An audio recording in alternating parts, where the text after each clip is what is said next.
It takes a village to raise a child, one that's interoperable. I want to talk today from Qualcomm's perspective about the AllSeen Alliance and the AllJoin open source project, which the AllSeen Alliance now runs. So I thought I'd start with a little bit of history. How did we start AllJoin? What was the problem that we tried to solve? Well, we were actually working with the mobile app developer community, and we started to notice that it was weird that almost 100% of the phones and tablets that are out there have Wi-Fi and Bluetooth proximal radio connections, yet there are almost no apps out there that allowed you to discover people that were nearby, devices that were nearby, and just communicate with them. Why is it that when we're in this conference room, or you're in a boardroom, or a classroom, the devices can't just all connect up and create a peer-to-peer connection? So we asked a whole lot of developers who were building some really cool peer-to-peer experiences why they were always going out to the cloud and not just doing these types of collaborative games or sharing or social experiences peer-to-peer. And after a lot of research, we learned the very, very deep answer to that question. It's hard. Okay, so why is it hard?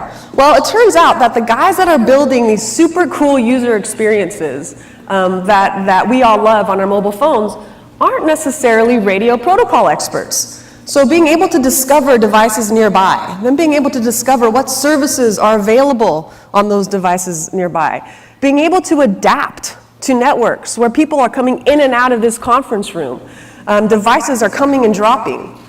Being able to deal with different transport, so not everything necessarily is always connected with the same radio link. Some things might be connected nearby with Bluetooth, some things with Wi-Fi, some things with other radio protocols. Being able to interoperate across OSs. So I want an iOS phone to deal and talk to an Android phone, to discover and talk to a Microsoft phone, and so on and so forth. To obviously be able to exchange data and information, and perhaps most importantly, to be able to do that in a secure manner. So that if I want to connect with one of you guys and share pictures of my children peer-to-peer, I can choose to do so in a secure way where I can encrypt that transmission and not allow everyone else that can actually see my device to necessarily get that information. So what we did at the time is we said, this is something that actually we can solve, because we do come from that radio background. Why don't we create an SDK for app developers, where we solve these difficult radio level problems, make it transparent and easy, and then let the guys that are making really cool user experiences start to create much more interesting peer-to-peer experiences. And so we did. We called it AllJoin. We open sourced it. We made that SDK available. And what happened? Bam! Really interesting new applications started to come out from all kinds of gaming companies that you're familiar with, Namco, Digital Chocolate, EA. Entertainment experiences like peer-to-peer games where we can like race with one another and we don't have to go through the cloud. So wherever your car is, I can actually see it exactly on my screen because there's no latency going to the cloud. We saw some really cool multi-screen experiences start to come up. So smart televisions talking to multiple tablets and phones from different vendors, where for example, here in the picture, hip-hop karaoke, where the television was actually leveraging resources that are available on the tablets nearby, where I can sing my song into the microphone of the tablet, and then that gets used by the television as the karaoke. Sesame Street did an amazing application with AllJoin, where actually Sesame Street characters flew from the televisions onto the tablet screens that the children were using, and used the camera resource on the tablet to actually take a picture of the child who was playing with that. And then the child's picture flew back up along with the character to the TV screen, so they feel like they're magically part of that whole Sesame Street experience. Really, really cool things that kind of change the way you think about how devices can start to interact with one another. And of course, social experiences. So it really unleashed a whole new set of user experiences, and we thought that was exciting. That was about 3.5 years ago. After all, mobile is big, and that's kind of where Qualcomm comes from. If you add up all of the PC sales and DVRs and Blu-rays and flat panels and game consoles, all of these products, volumes combined, are still smaller than the number of tablets and smartphones shipped in the world. So getting all of the smartphones and tablets to be able to start to have this ability to discover and connect and enable these user experiences was really, really exciting. But then, about, I guess, a year and a half ago, we started looking at this other trend that people have been talking about a lot called IoT. And it turns out that that mobile platform that is so huge is about to be dwarfed. And depending on who you read, there's lots and lots of opinions on what these numbers are going to be. I think this one's from GSMA, 25 billion connected devices by 2020. Cisco's numbers are even bigger. Some people say trillions. Bottom line is a lot. There are going to be a lot of connected devices as you start to get all of the physical objects around us connected. It goes way beyond even mobile and tablets. So we started to think, what would happen if we can take that little software protocol that we put into all these smartphones and tablets that allow them to have these interesting peer-to-peer experiences? What would happen if we can take that protocol and get it onto all the other physical things, onto the door locks, onto appliances, into automotive, into light bulbs? Would all these things now be able to talk and interact? And that's really the evolution of how AllJoin started becoming really central to our whole strategy in the Internet of Everything. And so we extended the vision to take AllJoin into the Internet of Everything. But I think what's really important when we talk about this is to first take a look at what's happening today. I mean, the Internet of Everything is happening. If you've been to CES, if you've been to MWC, if you read any tech blog, you'll see every other day there's a company talking about how they're connecting their device, how they have a new quote-unquote Internet of Everything device. But the way that these things are happening is each manufacturer is basically adding some type of connectivity to their device. That device then connects up to their cloud, and then their app talks to that device. So my thermostat talks to my thermostat cloud, my speaker talks to my speaker cloud, my TV talks to my TV cloud, my refrigerator talks to my refrigerator cloud, my light bulbs talk to the light bulb cloud, which is cool, and there's actually a lot of really cool things I can do with my connected thermostat and connected light bulb and connected toothbrush. But is it enough? Is that the vision that we have for the Internet of Things? Our view is no, that's not enough. That there's so much more we can do if all of these devices weren't necessarily siloed.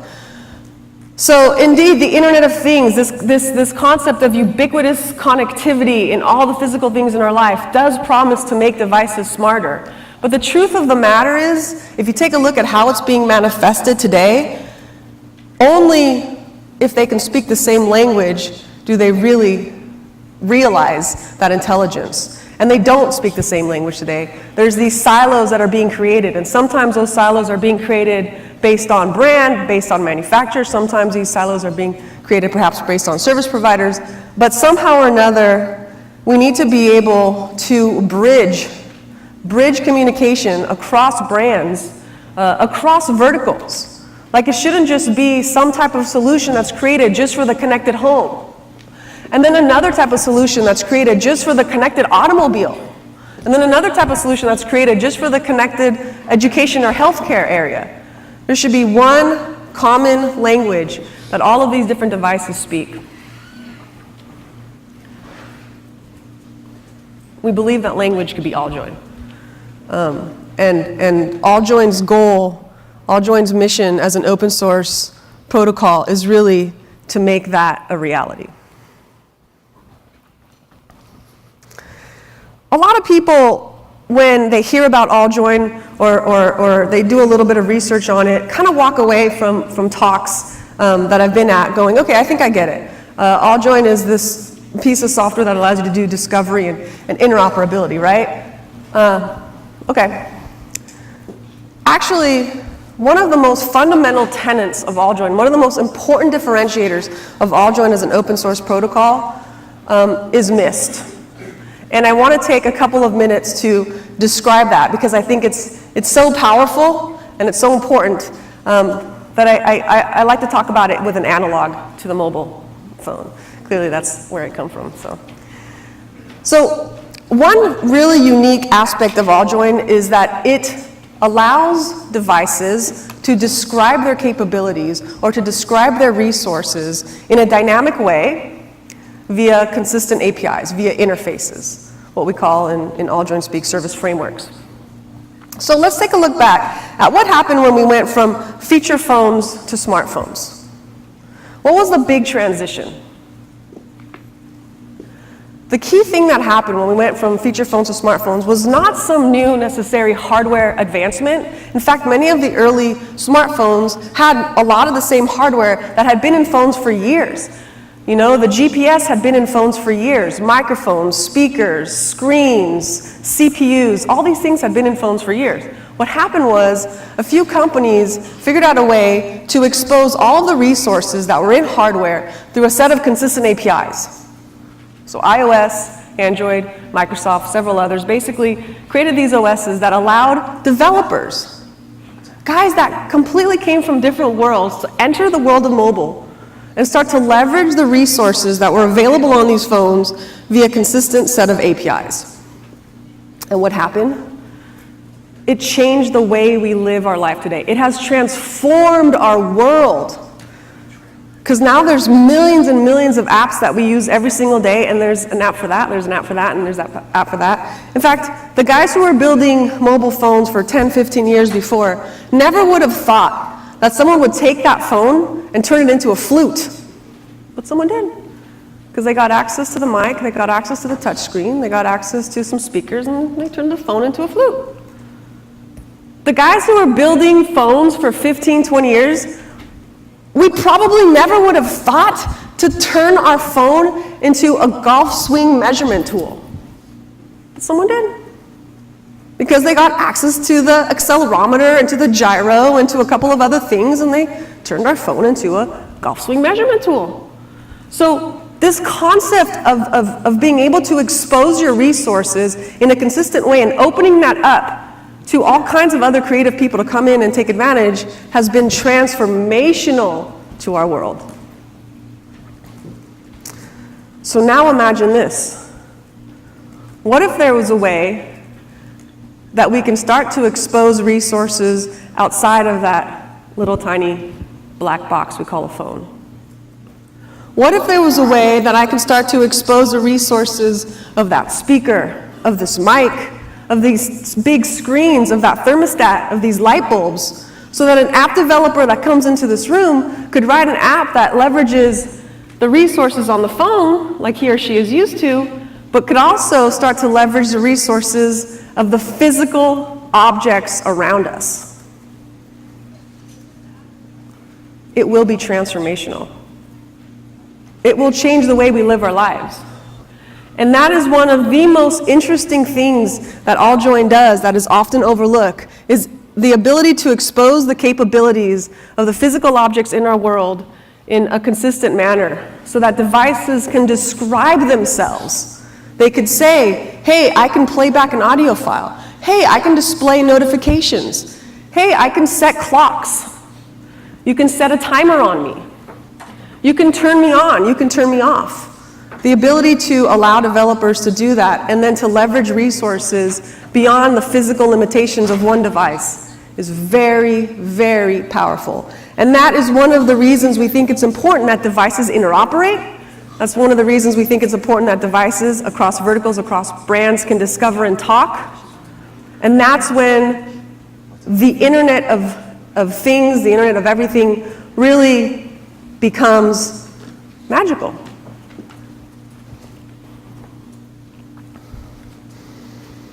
So how does it work? Again, AllJoin is basically a piece of software. It's a software framework that's designed to be able to run on any type of device. We started off, of course, making sure that it can run on all the high-level OSs that are in tablets and phones and smart televisions. But we've extended that vision now to also ensure that AllJoin could fit into some of the smallest devices in our lives. So things like light bulbs and sensors and appliances, where there's very limited memory and very limited resources, computing resources. We scaled AllJoin to allow it to fit onto all of these devices, which is a very unique aspect of, a very unique value proposition of that open source project. So not only does it fit onto all kinds of different devices, from big ones to small ones, another key aspect of AllJoin is that it's able to allow devices to discover one another regardless of how they connect to the network. Why is that important? So there are lots of alliances out there and specs that are being built around particular protocols, radio protocols. The problem is that if you take a look at, a lot of different people's homes around the world, not everything is always connected through one protocol. Some devices might be connected up through Wi-Fi, some devices might be connected up to Ethernet, in many parts of the world, a lot of people are using power lines, some devices might have Bluetooth, might have proprietary solutions. So we wanted that to be agnostic. Once you get these devices onto the network, if they speak AllJoin, they can discover one another. And then what happens is they create kind of a virtual software bus. This room is very familiar with D-Bus, and the virtual software bus is actually based off of D-Bus. And all of these devices that create this virtual software bus can then start to describe themselves and describe their interfaces, i.e. capabilities. So what interfaces have they instantiated? What are the capabilities that they have to offer? So some of the devices might describe themselves as being able to send out notifications. Some of the devices might describe themselves as being able to receive or display notifications. Some of the devices might describe themselves as being able to play back files. Some of the devices might describe themselves as being able to blink or flash or strobe. And the more kind of standard interfaces that are developed over time on top of AllJoin, the more rich the language will be of how devices can describe themselves. And that kind of starts to get into why it takes a village.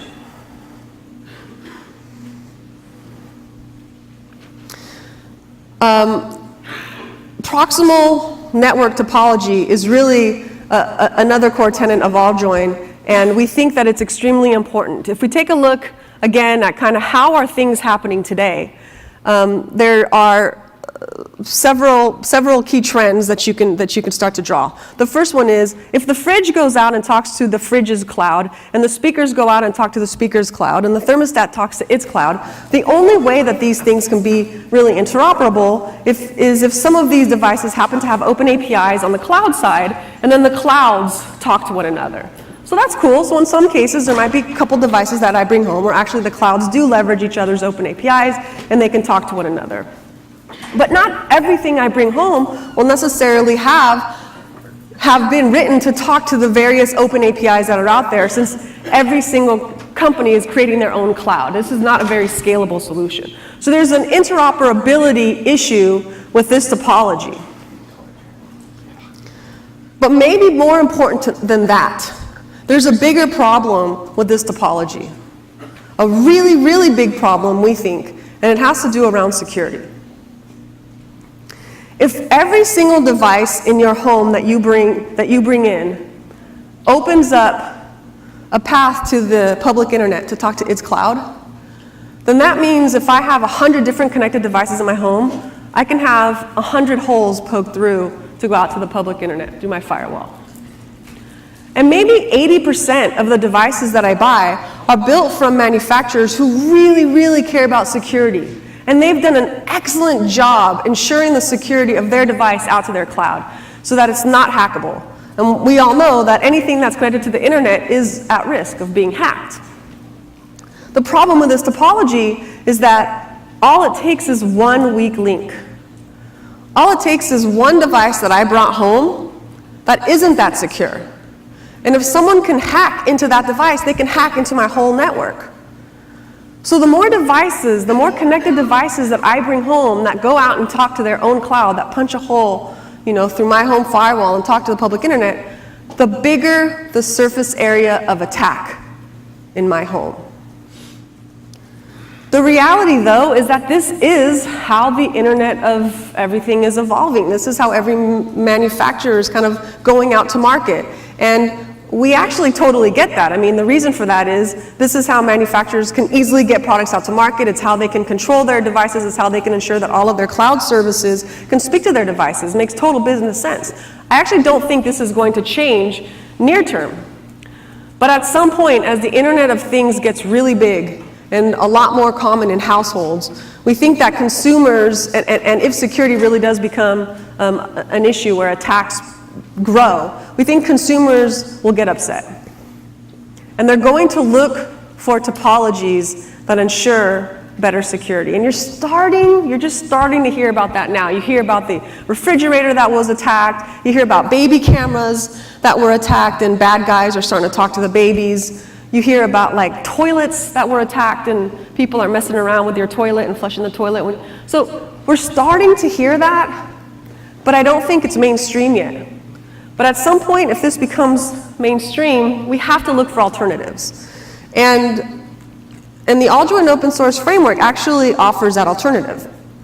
Because it's a proximal network, you can basically allow all of the various devices to connect to one another and talk to one another. And frankly, we think 80% of the smartness in the devices around you have more to do with proximal interactions, reacting to things that are nearby, reacting to me when I'm nearby. But of course, we recognize there's always an importance of a cloud component. There's going to be services that people want to offer me. Maybe it's energy management services. Maybe it's home automation services, and I want to have access to that cloud. There's a concept of a gateway agent. The gateway agent is really just a software logical element that can reside on any piece of hardware. In this picture, it happens to reside on a picture of a router. It doesn't have to sit on a router, but it could. And the gateway agent basically does the bridging between the proximal AllJoin network to the cloud. And it allows a homeowner to have a lot more control to say, I don't want maybe, every time I flush a toilet for that to go out to the internet. I don't want every time someone goes in and out of my front door for that to go out to the internet. I do, however, want to be able to control my thermostat or my air conditioner remotely. So I'm going to allow this device, and this device to go out to the internet through the gateway agent, and these devices, I'd like to have more control. And it's not even at the device level. With AllJoin, you can actually control it at the interface level. So maybe I'll allow my air conditioner to be controlled remotely, but you can only turn it on and off remotely. You can't change the temperature. So you can really start to get granular on what you expose. So this topology does several things. I mean, it allows all of the proximal things to communicate externally, but it gives the consumer the opportunity to make the decisions on what goes out and what doesn't. It allows you to authorize the traffic. So I may say that, for example, my family can access some of my devices, but I don't want just anyone who's not authorized, who I haven't authorized, their OpenID or their email to access any of my devices. And probably most importantly, this solution minimizes the surface area of attack, because there's really only one hole out. So I think topology really matters. I think it's something that we don't talk about a lot in the Internet of Things, and it's an interesting aspect of what the open source brings. Last but not least, of course, there's this concept of latency. So if you continue down the path of all the different devices just going out to clouds and then talking to one another via the cloud, there's the delay that's incurred when you have to go out to cloud services, talking to another cloud service, coming back and talking. When I hit a button to control a light, I want that light to react right away, just the way I'm used to it now with a switch. And AllJoin allows for that because it's proximal. A couple of quick slides on the high-level architecture. How does it work? Again, as I said, AllJoin is OS and physical layer agnostic, so it can work on any OS or any physical layer. And then it's really made up of two key parts, the router and what we call AllJoin apps. The router is really what manages all the communications between different devices and also manages the dynamic, ad hoc nature of devices coming and going. The AllJoin apps are made up of three components: core libraries, the service frameworks, and the app layer. The core libraries are really where is really how AllJoin apps interact with the router, and it really allows some of the core like discovery APIs, all of the basic fundamental things that AllJoin does, expose up to app developers. The AllJoin service frameworks are what define the common interfaces between devices. So I gave a couple of examples of notifications and audio streaming. These are some of the initial service frameworks that are currently in the open source project. What we're hoping will happen with the Alliance is we get a lot more developers, such as those in the room here, to help contribute and grow the service framework over time. Have all kinds of new interfaces, standard interfaces defined for app developers. And then, of course, the AllJoin app layer is what defines the user experience. So if you're building a project or you're building a product that leverages, for example, notifications, AllJoin notifications, then the AllJoin app layer is where you define what will that text message say and what will trigger that text message to go out, that notification that I'll get. But there's really two versions of the AllJoin framework to choose from, depending on what type of device you're building.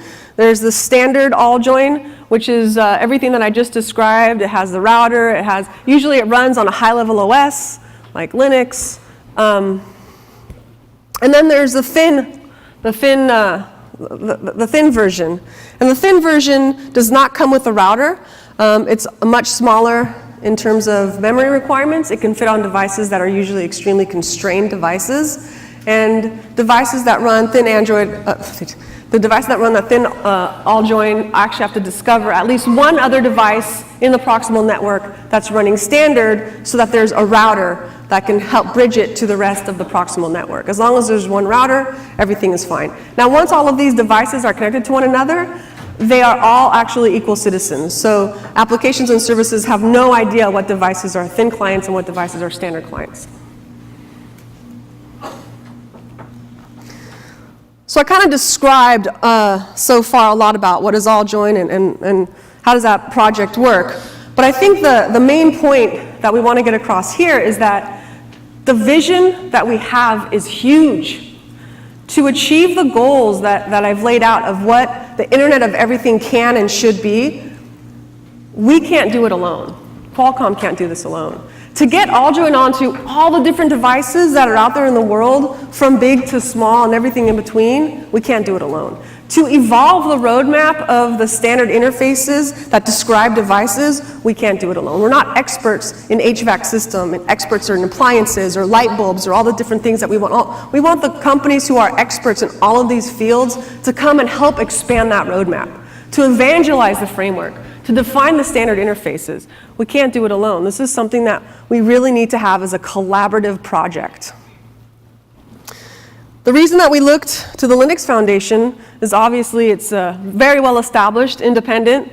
I think that throughout the industry, it's seen as a very trustworthy and neutral partner, which we felt is really important for the success of this alliance. Because the Linux Foundation hosts so many other collaborative projects, open source projects, there's a lot of infrastructure that we felt that we could leverage and reuse. And we think many of the members of the Linux Foundation, quite frankly, are ideal members to have in our alliance. We would love to have you help contribute to expand and make this vision a reality. And I think probably everyone in this room would agree that the Linux Foundation collaborative projects are really looked at as the gold standard, and we want this alliance to be a member of that.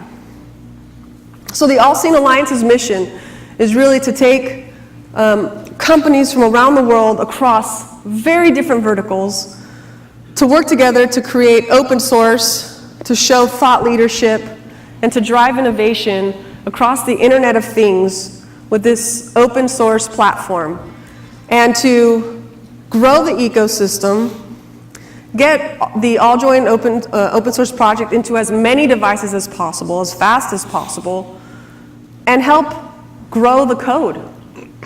Help evolve the code, help evolve the project. So as of this morning, when I started this talk, an announcement just went out that we actually have 6 new members that have joined the Alliance. So now there's 41 members in the Alliance. I think we only announced the AllSeen Alliance at the end of last year. So in a very short amount of time, this alliance has grown. And I think that, you know, Qualcomm's been quite humbled by this whole experience, that there's so many companies, big and small, some of the strongest brands in the world, that recognize there's very few homes where your door lock and your refrigerator and your laundry and your dishwasher and your light bulbs all come from one manufacturer. And I think companies recognize that they want to be part of this ecosystem. They don't want to be left alone on an island. They want to be part of this ecosystem where devices can share and extend their capabilities. And this is really a great open source and truly open governance opportunity to make that happen. It's an alliance where code talks. The members who want to contribute code really are going to be able to drive the future of where this alliance goes, and we really are looking for contributors. Definitely not an alliance where we're just looking to write specs, and that's a key reason why we chose to work with the foundation.